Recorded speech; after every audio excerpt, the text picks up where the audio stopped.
Hey semuanya, selamat datang di channel Gawai. Kali ini gue akan review Mi 10T Pro 3 bulan kemudian.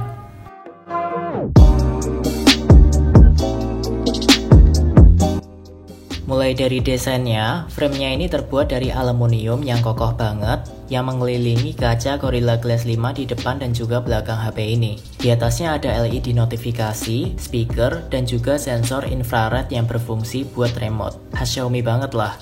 Di samping kanannya ada fingerprint yang sekaligus jadi tombol power. Posisi fingerprint di sini ini sebenarnya lebih praktis soalnya HP-nya akan langsung kebuka ketika dipegang.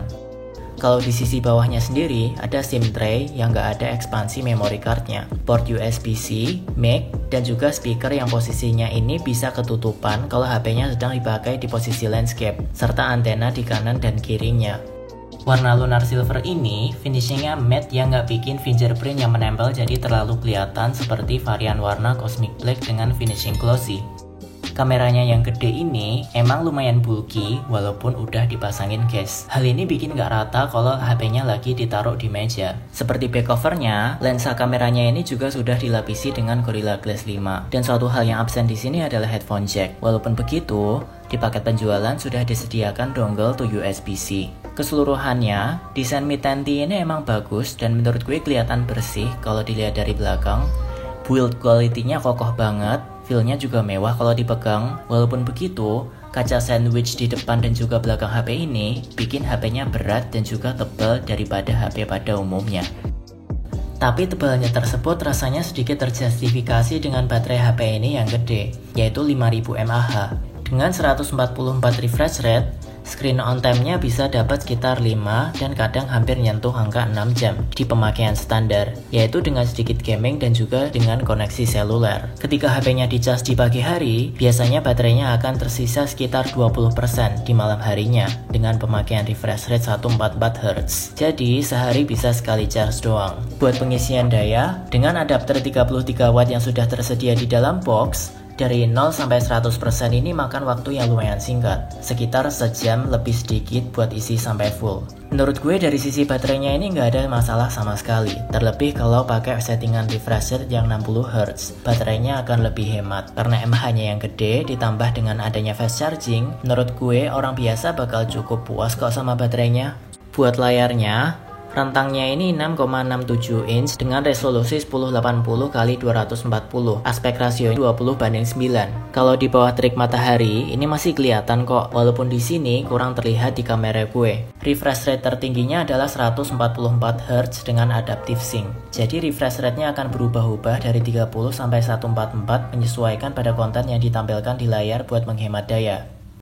Panel IPS-nya ini juga udah support HDR10. Keunggulan panel IPS dibandingkan OLED adalah akurasi warna. Dengan hal itu, color profile Mi 10T Pro ini bisa diubah ke DCI battery, yaitu profil warna yang rentangnya lebih luas daripada sRGB. Walaupun banyak dikeluhkan oleh banyak orang karena panelnya yang masih IPS, tapi menurut gue sebagai orang biasa, orang pada umumnya juga nggak akan notice kok, kecuali kalau makainya bersebelahan sama HP yang berpanel OLED. Cuman kekurangan dari panel IPS ini adalah dengan adanya backlight hitam yang mengelilingi punch hole-nya. Walaupun begitu, ini nggak terlalu noticeable kok kalau nggak dilihat-lihat banget. Buat nonton YouTube, pilihannya ini bisa mentok di 4K. Fitur lain yang ada di Mi 10T Pro ini adalah NFC yang bakal kepake banget buat orang yang tinggal di kota-kota besar. Sudah 5G ready, serta Wi-Fi 6. Di dalam boxnya juga udah dilengkapi kepala charger 33 watt dan juga kabel dengan aksen warna orange yang gue suka banget. Komplit dengan case silikon bening antibakteri dan juga dongle to USB-C. Lanjut ke bagian performa, buat game test. Snapdragon 865 yang dipakai di Mi 10T Pro ini termasuk prosesor yang terbaru saat ini. Mi 10T Pro ini bisa mainin segala game yang ada di Play Store, termasuk game berat seperti Genshin Impact yang bisa dimainin dengan lancar ketika di settingan medium. Ketika dicoba Genshin-nya dengan grafik paling tinggi dan juga 60 fps, ada sedikit frame drop dan HP-nya jadi panas karena juga pada saat itu suhunya emang lagi panas-panasnya. Saat dicoba buat AnTuTu benchmark setelah dipakai buat ngegame tadi, hasilnya cuma dapat 350 ribuan. Walaupun begitu, beberapa saat kemudian ketika benchmarknya diulang pas HP-nya sudah dingin, hasilnya naik jadi 577 ribu. Buat HP seharga 7 jutaan, Angka benchmark segini ini bisa dibilang gede banget. Oke, sekarang kita ke bagian kamera.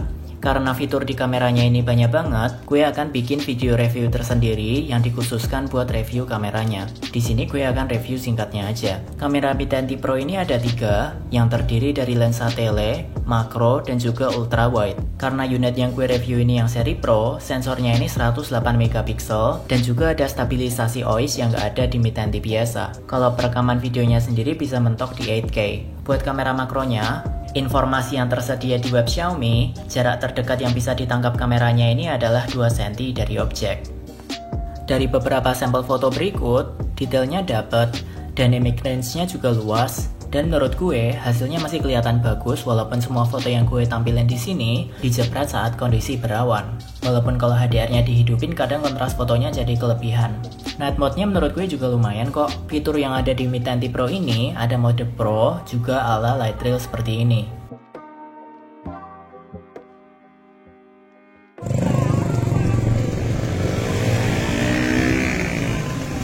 Menurut gue kamera Mi10T Pro ini udah sesuai sama harganya kok buat HP seharga 7 jutaan. Mungkin kalau gue bisa kasih penilaian, kamera Mi10T Pro ini gue kasih angka 4-4,5 dari 5. Dan kesimpulannya, setelah 3 bulan kemudian, apakah Mi10T Pro ini masih worth it? Jawabannya jelas iya.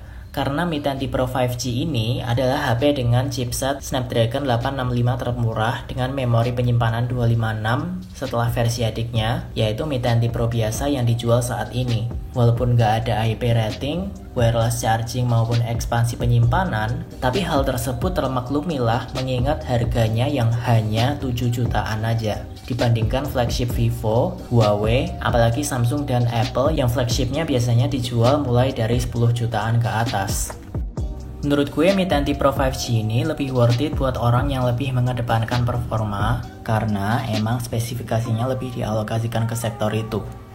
Beberapa downside yang gue amati dari Mi10T Pro 5G ini terletak pada software UI-nya sih, yaitu MIUI 12 yang masih berbasis Android 10 dan belum pakai Android 11 yang terbaru saat ini. Dan segitu dulu videonya, atau gimana pendapat kalian tentang Mi10T Pro 5G ini? Apakah menurut kalian worth it? Jangan lupa subscribe kalau kalian suka channel gue, dan see you in the next video.